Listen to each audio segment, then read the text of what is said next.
Stock மார்க்கெட்ல அதிக பணம் சம்பாதிக்கிறவங்க மார்க்கெட் மேல போகுமா இல்ல கீழ வருமாங்கிறத பத்தி அவ்வளவா கவலைப்படவே மாட்டாங்கன்னு சொன்னா நீங்க நம்புவீங்களா?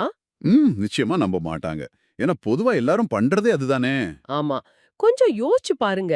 இப்போ சந்தைக்கு புதுசா வர்றவங்க, அதாவது பிகினர்ஸ், அவங்க எல்லாரும் சார்ட்டே உத்து பார்த்துக்கிட்டு, நாளைக்கு நிஃப்டி எந்த பக்கம் போகும்னு அ ஒரு எதிர்காலத்த கணிக்கிறதுலயே அவங்க முழு நேரத்தையும் செலவிடுறாங்க. உண்மதான். ஆனா, நிஜமாவே பல கோடிகள ஹேண்டில் பண்ற ப்ரொஃபஷனல் ட்ரேடர்ஸ் பாத்தீங்கன்னா, அவங்க எதிர்காலத்த கணிக்கிறதே இல்ல. அதான் மேட்டருங்க. அவங்க ஒரு ஐஸ் கட்டி எப்படி வெயில்ல உருகுதுங்கிறத வேடிக்கை பார்க்குற மாதிரி தான் சந்தைய அணுகுறாங்க. சரி, இந்த ஒரு சுவாரஸ்யமான ஆழமான அலசலுக்கு உங்கள வரவேற்கிறோம். இன்னைக்கு நாம ஆப்ஷன்ஸ் ட்ரேடிங்ல கொஞ்சம் அட்வான்ஸ்ட் உத்திகளான கேலண்டர் ஸ்ப்ரெட், டயகனல் ஸ்ப்ரெட், அப்புறம் ரேஷியோ ஸ்ப்ரெட் இதெல்லாம் எப்படி வேலை செய்யுதுன்னு ஆழமா பேசப் போறோம். கண்டிப்பா. இப்போ அ பெரும்பாலான பிகினர்ஸ் ஆப்ஷன் ட்ரேடிங்குள்ள வரும்போது, மார்க்கெட் மேல போகும்னு நெனச்சா கால் ஆப்ஷன வாங்குவாங்க. ஆமா. கீழ போகும்னு நெனச்சா புட் ஆப்ஷன வாங்குவாங்க. அதாவது, அவங்களுக்கு சாதகமா ஒரு குறிப்பிட்ட திசையில மார்க்கெட் போனா மட்டும் தான் லாபம் வருங்கிற ஒரு சிங்கிள் டைமென்ஷன்ல தான் சிந்திக்கிறாங்க. கரெக்ட். ஆனா, ஆப்ஷன் சந்தைங்கிறது வந்து வந்து வெறும் டைரக்ஷன மட்டும் பேஸ் பண்ணதே இல்ல. அதான். இன்னைக்கு நாம உடைக்க போறோம். மார்க்கெட் எங்க போகுனே தெரியலனாலும் பல ஆப்ஷன்கள ஒன்னா சேர்த்து எப்படி லாபம் பார்க்கறாங்கன்னு நம்ம புரிஞ்சுக்க போறோம். ஆனா அந்த உத்திகளுக்குள்ள டைரக்டா குதிக்கிறதுக்கு முன்னாடி ஆப்ஷன்ஸ் மார்க்கெட்டை இயக்குற கண்ணுக்கு தெரியாத அந்த ரெண்டு மிக முக்கியமான சக்திகளை பத்தி நாம பேசியே ஆகணும். நிச்சயமா.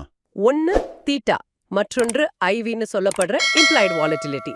இப்போ இந்த தீட்டா டிகே அப்படின்னா என்ன?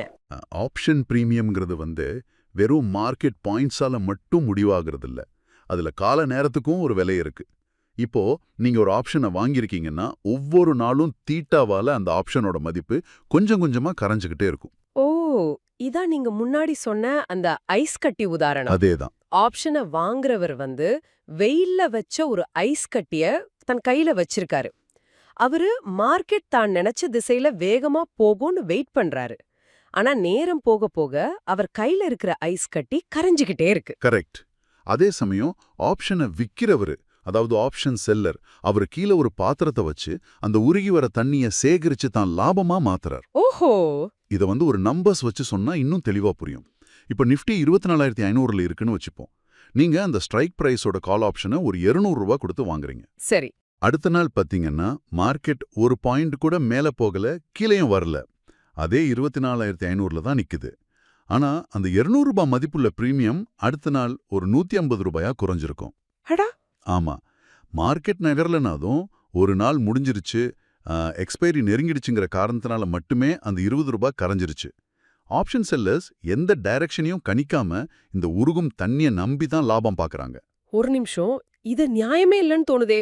வாங்குறவர் ரூ. 200 கொடுத்து பொருளை வாங்குறார். ஆனா மார்க்கெட் நகரலன்னா அவருக்கு நஷ்டம். அப்படின்னா பையர்ஸ்க்கு இங்க லாபமே இல்லையா? இல்ல, அவங்களுக்கு லாபம் வரணும்னா அந்த ஐஸ் கட்டி முழுசா உருகுறதுக்கு முன்னாடியே மார்க்கெட் மிக வேகமா அவங்க நினைச்ச திசையில நகரணும். அது மட்டும் இல்லாம அவங்க ஐவிங்கிற இன்னொரு விஷயத்தையும் நம்பியிருக்காங்க. ஆமா, இம்ப்ளாய்டு வாலட்டிலிட்டி. கரெக்ட். ஐவிங்கிறது சந்தையில இருக்கிற பயம், இல்லனா எதிர்பார்ப்போட அளவு. ஒரு பெரிய பட்ஜெட் அனௌன்ஸ்மெண்ட் வரப்போகுது, இல்ல தேர்தல் முடிவு வரப்போகுதுன்னா சந்தையில என்ன நடக்கும்னு யாருக்கும் தெரியாது இல்லையா? ஆமா, ஒரு மாதிரி பதட்டமா இருக்கும். அந்த நேரத்துல ஆப்ஷன் பிரீமியங்களோட விலை தாறுமாறா ஏறும். இததான் ஐவி எக்ஸ்பான்ஷன் அப்படின்னு சொல்லுவாங்க. ஓ, அதாவது புயல் வரும்போது இந்த இன்சூரன்ஸ் கம்பெனிங்க பிரீமியத்தை அதிகப்படுத்துற மாதிரி சந்தையில பயம் அதிகமாகும்போது ஆப்ஷனோட விலையும் அதிகமாகுது. புயல் ஓஞ்சலுடனே பிரீமியம் சரிஞ்சிடுது. இததான் ஐவி கிரஷ்ன்னு சொல்றாங்க. எக்ஸாக்ட்லி. சரி, இந்த ஐஸ் கட்டி உருகுற லாஜிக்கையும் ஐவியும் வச்சுக்கிட்டு ஒரு ப்ரொஃபஷனல் ட்ரேடர் எப்படி ஒரு உத்திய உருவாக்குறார்? அதாவது மார்க்கெட் எந்த பக்கம் போகும்னு எனக்கு தெரியல. ஒருவேளை மார்க்கெட் நகரவே இல்லைனாலும் எனக்கு லாபம் வரணும். இதுக்கு ஏதாவது வழி இருக்கா? அதுக்காக உருவாக்கப்பட்டது தான் கேலண்டர் ஸ்ப்ரெட். Calendar spread. ஆமா, இத வந்து நேரத்தை வச்சு விளையாடுற ஒரு செஸ் கேம்னு சொல்லலாம். இதுல நாம மார்க்கெட் டைரக்ஷனை கணிக்கிறது இல்ல, நேரத்தை கணிக்கிறோம். இதுல நம்ம ஒரே ஸ்ட்ரைக் பிரைஸ் எடுத்துக்கிறோம், ஆனா வேற வேற எக்ஸ்பைரியை பயன்படுத்துறோம். கொஞ்சம் தெளிவா சொல்லுங்களேன். அதாவது எக்ஸ்பைரிக்கு ரொம்ப பக்கத்துல இருக்கிற ஒரு ஆப்ஷனை விற்கிறோம். அதே சமயம் அடுத்த மாசம் இல்ல அடுத்த வாரம் எக்ஸ்பைரி ஆகிற ஒரு ஆப்ஷனை வாங்குறோம். ஆ, ஒரு நிமிஷம். இத மனக்கணக்கு போட்டு பார்ப்போம். இப்போ நிஃப்டி 24,500ல இருக்கு. நான் என்ன பண்றேன், 24,500 கால் ஆப்ஷன, அதாவது இந்த வாரம் வியாழக்கிழமை முடிய போற ஆப்ஷன ஒரு ₹120க்கு விக்கிறேன். சரி. அப்போ எனக்கு ₹120 உள்ள வருது. அதே சமயம் அதே 24,500 கால் ஆப்ஷன அடுத்த மாச எக்ஸ்பைரிக்கு ஒரு ₹220 கொடுத்து வாங்குறேன். இப்போ எனக்கு ₹220 செலவாகுது. கரெக்ட். நான் வாங்குனதுல இருந்து வித்தத கழிச்சா நான் என் கையில இருந்து நெட்டா கொடுத்த தொகை, நெட் டெபிட் வந்து ₹100. ம். சரி, நான் ₹100 இன்வெஸ்ட் பண்ணிட்டேன். இதுல எப்படி எனக்கு லாபம் வரும்? மார்க்கெட் தான் நகரலையே. இங்க தான் அந்த உருகுற வேகத்தோட வித்தியாசம் உங்களை காப்பாத்துது. நீங்க வித்த வாராந்திர ஆப்ஷன், அதாவது வீக்லி ஆப்ஷன் வந்து ஒரு சின்ன ஐஸ் கட்டி மாதிரி. ஓஹோ, அதோட எக்ஸ்பைரி இன்னும் 2 நாள்ல வரப்போகுதுங்கிறதால அது வெயில்ல ரொம்ப வேகமா உருகிடும். அந்த ₹120 பிரீமியம் ரொம்ப ஃபாஸ்டா 50, 40ன்னு குறையும். ஆமா. ஆனா நீங்க வாங்கின மாதாந்திர ஆப்ஷன், மந்த்லி ஆப்ஷன் வந்து ஒரு பெரிய பனிக்கட்டி. அதுக்கு இன்னும் 30 நாள் டைம் இருக்கு. அதனால அது ரொம்ப மெதுவா தான் உருகும். அந்த ₹220 மதிப்புள்ள ஆப்ஷன் ஒரு 200 இல்ல 190க்கு தான் குறையும். அடா, எனக்கு புரியுது. நான் வித்த ஆப்ஷன் எனக்கு ₹70 லாபத்தை கொடுக்குது. ஏன்னா 120 இருந்து 50க்கு வந்ததால. சூப்பர். நடுவுல இருக்கிற அந்த வித்தியாசம் தான் என்னோட லாபம். அதேதான். இது மார்க்கெட் எங்கேயும் போகாம பக்காவாட்டிலேயே, அதாவது சைட்வேஸ்ல சுத்திக்கிட்டு இருக்கும்போது ரொம்ப சிறப்பா வேலை செய்யும். வாவ். இதோட பிரேக் ஈவன், அதாவது உங்களுக்கு லாபமும் இல்லாம நஷ்டமும் இல்லாம வெளியே வர்ற பாயிண்ட் பாத்தீங்கன்னா, மார்க்கெட் 24,400க்கும் 24,600க்கும் நடுவுல இருக்கிற வரைக்கும் உங்களுக்கு எந்த பிரச்சனையும் இல்ல. இது பார்க்க ரொம்ப பாதுகாப்பான ஒரு ஸ்ட்ராட்டஜியா தெரியுதே. இது பாதுகாப்பானது தான், ஆனா ஒரு குறிப்பிட்ட எல்லை வரைக்கும் மட்டுமே. இப்போ மார்க்கெட் நீங்க நினைக்கிற மாதிரி அமைதியா இல்லாம திடீர்னு மிகப்பெரிய அளவுல மேல பிரேக் அவுட் ஆகி ஒரு 25,000 தொட்டுட்டா என்ன நடக்கும்னு யோசிச்சு பாருங்க. ஆ, அப்படி நடந்தா எனக்கு லாபம் வரதானே செய்யணும். நான் வாங்கின மந்த்லி ஆப்ஷனோட விலையும் ஏறும் இல்லையா? ஏறும். ஆனா நீங்க ஒரு விஷயத்த மறக்கறீங்க. நீங்க ஒரு ஆப்ஷனை வித்திருக்கீங்க. ஆமா, ஷார்ட் ஆப்ஷன். அதுவும் எக்ஸ்பைரிக்கு ரொம்ப பக்கத்துல இருக்கிற ஒரு ஆப்ஷன். இங்கதான் காமா ரிஸ்க்னு ஒரு புது பிரச்சனை உள்ள வரும். காமா ரிஸ்க் அப்படின்னா? காமாவை வந்து ஒரு காரோட ஆக்சிலரேட்டருக்கு ஒப்பிடலாம். மார்க்கெட் சாதாரண நிலையில இருக்கும்போது அது மெதுவா வேலை செய்யும். ஆனா எக்ஸ்பைரி நெருங்கும் போது மார்க்கெட் உங்களோட ஸ்ட்ரைக் பிரைஸை தாண்டி வேகமா போனா இந்த காமா ஆக்சிலரேட்டரை மிதிச்சிடும். ஐயையோ. ஆமா, நீங்க வித்த அந்த ₹120 ஆப்ஷனோட விலை ராக்கெட் வேகத்துல 300, 400ன்னு எகற தொடங்கும். ஓ, அதாவது நான் வாங்கின மந்த்லி ஆப்ஷன் மெதுவா தான் விலையேறும். ஆனா நான் வித்த வீக்லி ஆப்ஷன் அபரிமிதமான வேகத்துல விலையேறி எனக்கு பெரிய நஷ்டத்தை கொடுக்கும். கரெக்ட். அப்போ கேலண்டர் ஸ்ப்ரெட்ங்கிறது அமைதியான கடல்ல பயணம் செய்யற மாதிரி. புயல் வரும்னு தெரிஞ்சா அந்த பக்கமே போகக்கூடாது. கண்டிப்பா கூடாது. பெரிய நியூஸ் வர நாட்களிலேயோ இல்ல ஒரு பெரிய பிரேக் அவுட் நடக்கும்போது இது தொடலே கூடாது. சரி, இப்போ எனக்கு மார்க்கெட் சைட்வேஸ்ல போகும்னு தோணல. மார்க்கெட் வந்து மெதுவா மேல போகும், அதாவது ஒரு மைல்ட் புல்லிஷ் ட்ரெண்ட்னு எனக்கு ஒரு கணிப்பு இருக்கு. ஆனா நான் வெறும் கால் ஆப்ஷனை மட்டும் வாங்க விரும்பல. அப்படிப்பட்ட சூழ்நிலையில நான் என்ன பண்றது? அதுக்காகத்தான் டயகனல் ஸ்ப்ரெட்ங்கிற உத்தி பயன்படுத்தப்படுது. Diagonal spread. ஆமா, இத வந்து ஒரு சாய்ந்த கேலண்டர்னு சொல்லலாம். கேலண்டர் ஸ்ப்ரெட்ல நாம ஒரே ஸ்ட்ரைக் பிரைஸை யூஸ் பண்ணோம். ஆனா இதுல ஸ்ட்ரைக் பிரைஸும் மாறும், எக்ஸ்பைரியும் மாறும். அதாவது கேலண்டர் ஸ்ப்ரெட்டையும் ஒரு டைரக்ஷனல் ட்ரேடையும் கலந்து ஒரு புது ஸ்ட்ரக்சரை நம்ம உருவாக்குறோம். ஓகே, இதையும் நாம ஒரு நம்பர்ஸ் வச்சு கணக்கு பண்ணுவோம். நிஃப்டி அதே 24,500ல இருக்கு. நான் மார்க்கெட் கொஞ்சம் மேல போகும்னு கணிக்கிறேன். சரி. அதனால நான் 2,460 கால் ஆப்ஷனை, அதாவது கொஞ்சம் தள்ளி இருக்கிற வீக்லி ஆப்ஷனை ₹90க்கு விக்கிறேன். இது எனக்கு ஒரு பாதுகாப்பிற்காக. அதே சமயம் 24,500 கால் ஆப்ஷனை, மாதாந்திர ஆப்ஷனை ₹200க்கு வாங்குறேன். இப்போ என்னோட நெட் டெபிட் ₹110. கரெக்ட். இந்த ஸ்ட்ராட்டஜில சாதாரண கேலண்டரை விட ரிவார்டு அதிகமா இருக்கும் இல்லையா? கண்டிப்பா. இதுல ஒரு டைரக்ஷனல் அட்வான்டேஜ் இருக்கு. நீங்க மார்க்கெட் கொஞ்சம் மேல போகும்னு எதிர்பார்த்து அதுக்கேத்த மாதிரி ஸ்ட்ரைக்ல மாத்துறீங்க. மார்க்கெட் மெதுவா மேல போச்சுன்னா, அதாவது ஒரு ஸ்லோ கிரைண்டிங்கும் இருந்தா, நீங்க வித்த 24,600 ஆப்ஷன் அதோட மதிப்பை தீட்டாவால இழக்கும். அதே நேரத்துல நீங்க வாங்கின 24,500 ஆப்ஷனோட மதிப்பு மார்க்கெட் மேல ஏறுறதால அதிகமாகும். சோ ரெண்டு பக்கமும் உங்களுக்கு சாதகமா வேலை செய்யும். சூப்பர்.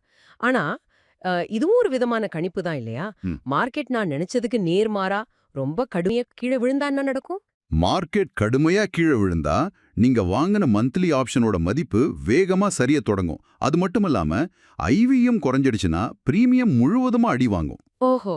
அதே போல மார்க்கெட் மெதுவா மேல போகாம ஒரு திடீர்னு ஒரு அதிரடி ஏற்றம், ஒரு அக்ரெசிவ் ஸ்பைக் கொடுத்தாலும் ஆபத்து தான். நீங்க வித்த ஷார்ட் லெக் வந்து அந்த காமா ரிஸ்கால மிகப்பெரிய நஷ்டத்தை கொடுக்க ஆரம்பிக்கும். சரி. அப்போ டயகனல் ஸ்ப்ரெட்டுங்கிறது ஒரு மெதுவான ட்ரெண்டுக்கு ஏற்றதுங்கிறத நான் புரிஞ்சுக்கிட்டேன். ஆனா சிலர் தாங்கள் குடுக்கிற அந்த நெட் டெபிட்ட குறைச்சு பிரீமியத்தை அதிக அளவுல அறுவடை செய்யணும்னு நினைப்பாங்க. அதுக்காக வாங்குற அப்புறம் விக்கிற அளவுகளை குவாண்டிட்டிஸ மாத்துறாங்க. அது என்ன உத்தி? அதுதான் ரேஷியோ ஸ்ப்ரெட். Ratio spread. ஆமா, இது ரொம்ப லாபகரமான ஒரு உத்தி. ஆனா இது ரொம்ப அனுபவம் வாய்ந்தவங்களுக்கு மட்டுமே உரியது. இதுல நாம சமமற்ற அளவுகள்ல ஆப்ஷன்களை வாங்கவும் விற்கவும் செய்றோம். பொதுவா ஒரு ஆப்ஷனை வாங்கினா 2 இல்ல 3 ஆப்ஷன்களை விற்கிறோம். உங்களுக்கு ஒரு பாதுகாப்பான இன்சூரன்ஸ் பாலிசிய வாங்குறீங்க. அதாவது ஒரு ஆப்ஷனை வாங்குறீங்க. கரெக்ட். அந்த 2 பேரும் ஆக்சிடென்ட்ல சிக்காத வரைக்கும் உங்களுக்கு மிகப்பெரிய லாபம். இது நாம நம்பர்ஸ்ல பாப்போம். நிஃப்டி 24,500ல இருக்கும்போது நான் 24,500 கால் ஆப்ஷன் ஒன்னு 220 ரூபாய்க்கு வாங்குறேன். அப்புறம் கொஞ்சம் தள்ளி போய் 24,700 கால் ஆப்ஷன் 2 தலா 100 ரூபாய்க்கு விக்கிறேன். சரியா சொன்னீங்க. 2 வித்ததால உங்களுக்கு 200 ரூபாய் கையில கிடைக்குது. வாங்குனதுக்கு 220 ரூபாய் செலவாகுது. ஆக நெட் காஸ்ட் வெறும் 20 ரூபாய் மட்டுமே. வாவ். ஆமா, நீங்க சந்தைக்குள்ள வெறும் 20 ரூபாயை மட்டும்தான் பணயம் வைக்கிறீங்க. மார்க்கெட் 24,500லயே நின்னுட்டாலோ இல்ல கீழே போனாலோ உங்களுக்கு வெறும் 20 ரூபாய் தான் நஷ்டம். மார்க்கெட் மெதுவா 24,700 நோக்கி நகர்ந்தா உங்களுக்கு அதிகபட்ச லாபம் கிடைக்கும். இது கேட்க ரொம்ப சுவாரஸ்யமா இருக்கு. வெறும் 20 ரூபாய் கொடுத்து இவ்ளோ பெரிய லாபத்தை பிடிக்கலாங்கிறது சூப்பர் தானே. ஆனா ஒரு நிமிஷம். சொல்லுங்க. இது ரொம்ப ஆபத்தான ஒரு அமைப்பா எனக்கு படுதே. நான் 2 ஆப்ஷன்களை வித்திருக்கேன். அதாவது 2 இன்சூரன்ஸ் பாலிசிகளை வித்திருக்கேன். மார்க்கெட் திடீர்னு 25,200க்கு போயிட்டா என்ன நடக்கும்? நான் வாங்கின ஒரு ஆப்ஷன் எனக்கு லாபத்தை கொடுக்கும். சரி. ஆனா நான் வித்த அந்த 2வது ஆப்ஷனுக்கு அன்லிமிட்டெட் ரிஸ்க், அதாவது எல்லையற்ற ரிஸ்க் இருக்கே. சந்தை மேல போக போக நான் என் கையில இருந்து பணத்தை கொட்டிக்கிட்டே இருக்கணுமே. இப்படி தெரிஞ்சும் ஏன் ப்ரொஃபஷனல்ஸ் இது செய்றாங்க? இத ஒரு பரந்த கண்ணோட்டத்தோட சந்தையோட சைக்காலஜியோட இணைச்சு பார்த்தா உங்களுக்கு புரியும். பெரிய நிறுவனங்கள், அதான் இன்ஸ்டிடியூஷன்ஸ், அப்புறம் ப்ரொஃபஷனல் ட்ரேடர்ஸ், இத வாலட்டிலிட்டி ட்ராப்புக்காகவும் ரீட்டைல் பிரேக் அவுட் ட்ராப்புக்காகவும் பயன்படுத்துறாங்க. ஓ, அதாவது ஒரு குறிப்பிட்ட ரெசிஸ்டன்ஸ் உடையும் போது பிகினர்ஸ் எல்லாரும் அப்படா மார்க்கெட் பிரேக் அவுட் ஆயிடுச்சு, இனி ராக்கெட் வேகத்துல மேல போகும் நம்பி அந்த தூரத்துல இருக்கிற ஆப்ஷன்களை அதிக விலை கொடுத்து வாங்குவாங்க. அதேதான். ஆனா மார்க்கெட் கொஞ்சம் மேல போயிட்டு அப்படியே நின்னுடும். இல்ல அங்கே சுத்திக்கிட்டு இருக்கும். அந்த பிகினர்ஸ் வாங்கின பிரீமியம் தொகையை இந்த ப்ரொஃபஷனல்ஸ் ரேஷியோ ஸ்ப்ரெட் மூலமா உறிஞ்சிக்கிறாங்க. அதுதான் நிதர்சனம். சந்தை பெரும்பாலான நேரங்கள்ல ஒரு ரேஞ்சுக்குள்ள தான் இருக்குங்கிறது ப்ரொஃபஷனல்ஸ்க்கு நல்லாவே தெரியும். அந்த அதிக பிரீமியத்தை அறுவடை செய்யறதுக்காக அவங்க இந்த அன்லிமிட்டெட் ரிஸ்க் எடுக்க தயாரா இருக்காங்க. சரி. ஆனா மார்க்கெட் அவங்க நினைச்சதுக்கு மாறா உண்மையிலேயே ஒரு பெரிய பிரேக் அவுட் கொடுத்தா என்ன ஆகும்? அங்கதான் மேட்டர் இருக்கு. அத நான் கேட்க வந்தேன். ஒரு சாதாரண ரீட்டைல் ட்ரேடர் இத செஞ்சுட்டு மார்க்கெட் 22,200 தொட்டுட்டா அவரோட மொத்த மூலதனமும் கேபிட்டலும் ஒரே நாள்ல அழிஞ்சிடுமே. இத அவங்க எப்படி சமாளிக்கிறாங்க? இதுதான் நம்மள அடுத்த மிக முக்கியமான கட்டத்திற்கு நகர்த்துது. ஒரு பிகினரையும் ப்ரொஃபஷனல் ட்ரேடரையும் பிரிக்கிற அந்த ஒற்றை கோடு எடுங்கன்னு பாத்தீங்கன்னா, ஒரு ஸ்ட்ராட்டஜியை உருவாக்குறது முக்கியம் இல்ல, அதை எப்படி நாம மேனேஜ் பண்றோம், அதாவது நிர்வாகம் செய்யறோங்கிறது தான் முக்கியம். ஓ, இதுதான் இந்த ஒட்டுமொத்த ஆழமான அலசலோட உயிர் நாடி. ஒரு மோசமான மேனேஜ்மெண்ட் மிகச்சிறந்த லாப வாய்ப்புகளை கூட அழிச்சிடும். ப்ரொஃபஷனல்ஸ் மார்க்கெட் தங்களுக்கு எதிராக திரும்பும்போது கைகட்டி வேடிக்கை பார்க்கறதில்ல. பிகினர்ஸ் தங்கள் கணிப்பு தப்பாயிடுச்சேன்னு கோவப்படுவாங்க. ஆமா, இல்லனா நாளைக்கு மார்க்கெட் திரும்பி வந்துரும்னு ஒரு குருட்டு நம்பிக்கையோட நஷ்டத்திலேயே உட்கார்ந்திருப்பாங்க. ஆனா ப்ரொஃபஷனல்ஸ் உடனடியா ட்ரேட அட்ஜஸ்ட் செய்வாங்க. அந்த அட்ஜஸ்ட்மெண்ட் எப்படி செய்றாங்கங்கிறது கொஞ்சம் விளக்க முடியுமா? இப்போ ரேஷியோ ஸ்ப்ரெட்ல மார்க்கெட் 24,700 தாண்டி மேல போக தொடங்குதுன்னு வெச்சுப்போம். அந்த அன்லிமிட்டெட் ரிஸ்க் கண் முன்னாடியே தெரியுது. இப்போ ஒரு ப்ரொஃபஷனல் என்ன பண்ணுவார்? இதுக்கு பல வழிகள் இருக்கு. அதுல ரொம்ப முக்கியமான ஒன்னு ரோலிங் தி ஷார்ட் லெக் அப்படின்னு சொல்லுவாங்க. அப்படின்னா? அதாவது நீங்க 24,700ல 2 ஆப்ஷன்களை வித்திருக்கீங்க. மார்க்கெட் அதை நோக்கி வேகமா வருது. இப்போ ப்ரொஃபஷனல் ட்ரேடர் என்ன பண்ணுவார்னா, அந்த 24,700 ஆப்ஷனை நஷ்டத்திலே க்ளோஸ் பண்ணிடுவார். அதாவது பைபேக் பண்ணிடுவார். ஓகே. அந்த நஷ்டத்தை ஏத்துக்கிட்டு உடனடியா இன்னும் கொஞ்சம் தள்ளி போய் 24,900 இல்ல 25,000 ஸ்ட்ரைக்ல புது ஆப்ஷன்களை விப்பார். ஓஹோ, அதாவது மார்க்கெட் தங்களை நெருங்கி வரும்போது அவங்க அந்த இலக்க தள்ளி வைக்கிறாங்க. 24,900ல இருந்த கதவை அடைச்சிட்டு 24,900ல புது கதவை திறக்கறாங்க. இதன் மூலமா அவங்க மார்க்கெட் திரும்பறதுக்கான நேரத்தை, டைம் டு ரெக்கவர், அத வாங்குறாங்க. சரியா புரிஞ்சுக்கிட்டீங்க. நஷ்டத்துல இருக்கிற ஆப்ஷனை மூடிட்டு அதிக பிரீமியம் இருக்கிற தூரத்து ஆப்ஷனை விக்கும்போது அவங்களுக்கு கூடுதல் கிரெடிட் கிடைக்குது, ரிஸ்க்கும் தள்ளி போகுது. அருமை. இது மட்டும் இல்லாம ரேஷியோ ஸ்ப்ரெட்டை ஒரு பட்டர்ஃப்ளையா மாத்துறது, அதாவது அந்த அன்லிமிட்டெட் ரிஸ்கை தடுக்கிறதுக்காக ரொம்ப தூரத்துல இருக்கிற ஒரு ஆப்ஷனை வாங்கி ஹெட்ஜ் செய்யறதுன்னு பல மேனேஜ்மெண்ட் உத்திகளை அவங்க பயன்படுத்துறாங்க. லாபமோ நஷ்டமோ அது எமோஷன்ஸ் இல்லாம இயந்திரத்தனமா கையாளுறாங்க. இதையெல்லாம் கேட்கும்போது ஒரு பிகினருக்கு இது கொஞ்சம் மலைப்பா இருக்கலாம். டைரக்டா போய் ரேஷியோ ஸ்ப்ரெட்ல அன்லிமிட்டெட் ரிஸ்க எடுக்கிறது தற்கொலைக்கு சமம்னு தோணுது. அதனால ஆப்ஷன் ட்ரேடிங்குள்ள நுழைபவர்களுக்கு ஒரு தெளிவான ரோட் மேப் தேவை. கண்டிப்பா. அது எப்படி உருகுது, பயம் எப்படி விலையை ஏத்துதுங்கிறத அவங்க கண்ணால பார்க்கணும். அதன் பிறகு ரொம்ப குறைந்த ரிஸ்க் கொண்ட பாதுகாப்பான கேலண்டர் ஸ்ப்ரெட்டை சின்ன அளவுகள்ல பயிற்சி செய்யணும். மார்க்கெட் சைட்வேஸ்ல போகும்போது அதுல இருந்து லாபம் எடுக்க பழகணும். அதுல தேர்ன பிறகு மெதுவான ட்ரெண்ட கணிச்சு டயகனல் ஸ்ப்ரெட் செய்யணும். இறுதியா சந்தையோட ஏற்ற இறக்கங்களை நிர்வகிக்க கத்துக்கிட்ட பிறகே, பல வருஷ அனுபவத்திற்கு பிறகே ரேஷியோ ஸ்ப்ரெட்டை தொடணும். அந்த படிநிலைகள் ரொம்ப ரொம்ப அவசியம். நிச்சயமா. இந்த ஒவ்வொரு உத்தியும் ஒவ்வொரு வகையான சந்தை சூழலுக்காக உருவாக்கப்பட்டவை.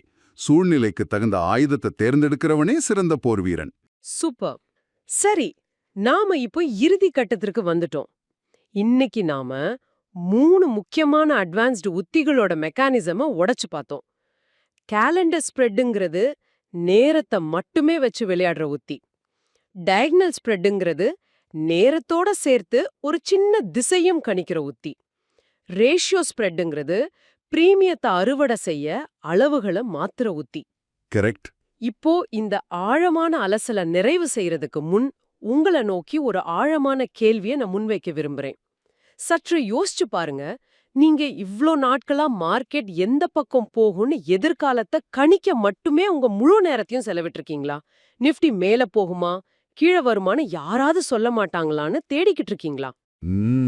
ஆனா மார்க்கெட்ல தொடர்ந்து பணம் சம்பாதிக்கிற ப்ரொஃபஷனல்ஸ் கணிப்பதை விட நடக்கும் சூழ்நிலையை நிர்வகிக்கவே, அதாவது மேனேஜ் பண்ணவே அதிக முக்கியத்துவம் தராங்கங்கிறத இன்னைக்கு நமக்கு தெளிவா புரியுது. அவங்க தங்களோட அட்ஜஸ்ட்மெண்ட்கள் மூலமா ரிஸ்க நிர்வகிக்கிறாங்க, லாபத்தை அறுவடை செய்றாங்க. ஒரு ட்ரேடரா உங்களோட மனநிலை எதிர்காலத்தை கணிப்பவரா இருக்கா, இல்ல எதிர்பாராத சூழ்நிலைகளை நிர்வகிப்பவரா இருக்கா? நீங்க நிர்வகிக்க தயாரா இல்லைன்னா இங்க ட்ரேடிங் செய்யல, வெறும் சூதாடுறீங்கன்னு தான் அர்த்தம். சிந்திச்சு பாருங்க. மீண்டும் ஒரு சுவாரஸ்யமான ஆழமான அலசலில் சந்திப்போம். இந்த வீடியோ உங்களுக்கு பிடிச்சிருந்தா சேனலை சப்ஸ்கிரைப் பண்ணி சப்போர்ட் பண்ணுங்க. நண்பர்களே, நீங்க கொடுக்கிற ஒரு சப்ஸ்கிரைப் தான் இன்னும் நல்ல நல்ல கண்டென்ட் கொண்டு வர மோட்டிவேஷனாக இருக்கும். நிஜமாவே ஒவ்வொரு வீடியோக்கும் பின்னாடி நிறைய நேரம், எஃபர்ட், எடிட்டிங், ரிசர்ச் எல்லாமே இருக்கும். அதுக்கெல்லாம் நீங்க கொடுக்கிற சப்போர்ட் தான் பிக்கெஸ்ட் ஸ்ட்ரென்த். இந்த மாதிரி இன்னும் இன்ட்ரெஸ்டிங்கான videos, real updates, entertaining content எல்லாத்தையும் தொடர்ந்து பார்க்கணும்னா இப்பவே சப்ஸ்கிரைப் பட்டனை கிளிக் பண்ணி நம்ம சேனல் ஃபேமிலியில் ஜாயின் ஆயிடுங்க. லைக், ஷேர் பண்ணி உங்க ஃப்ரெண்ட்ஸுக்கும் ஷேர் பண்ணுங்க. உங்க சப்போர்ட் இருந்தா இன்னும் நெக்ஸ்ட் லெவல் கண்டென்ட் கொண்டு வரும். தொடர்ந்து சப்போர்ட் பண்ணுங்க நண்பர்களே. அடுத்த வீடியோல மீண்டும் சந்திப்போம்.